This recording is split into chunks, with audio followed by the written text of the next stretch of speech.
এই ঘটনা কেউই সমর্থন করতে পারে না বাংলাদেশের। এবং এই যেই আমরা যে মুহূর্তে একটা গণতান্ত্রিক ট্রানজিশনের দিকে যাচ্ছি, সেই মুহূর্তে এরকম একটা সাংস্কৃতিক সংগঠনে আক্রমণ করাটা কত বড় নিন্দনীয় কাজ, এটা তো আর আমার বলে দেওয়ার প্রয়োজন নেই।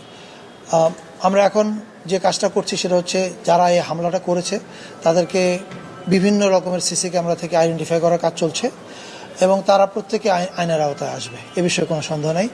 দ্বিতীয়ত হচ্ছে এই যে ছায়ানটের এই ভবনে আক্রমণের মধ্য দিয়ে তো অনেক ক্ষয়ক্ষতি সাধন হয়েছে, আপনারা নিজেরাই দেখতে পাচ্ছেন।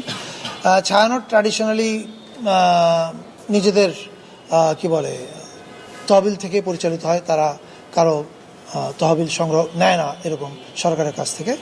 কিন্তু আমরা আমাদের তরফ থেকে তাদেরকে যে কথাটা বলেছি যে সরকার এই যা কিছু ঘটেছে এখানে, যে ক্ষতি সাধন হয়েছে, তার সমস্ত কিছুই ছায়ানট যদি আমাদেরকে জানায়, তারা যদি চায়, কারণ এটা তাদের কমিটির সিদ্ধান্তের ব্যাপার আছে, সেখানে সরকার ইমিডিয়েটলি সেই কাজটাতে হাত দেবে।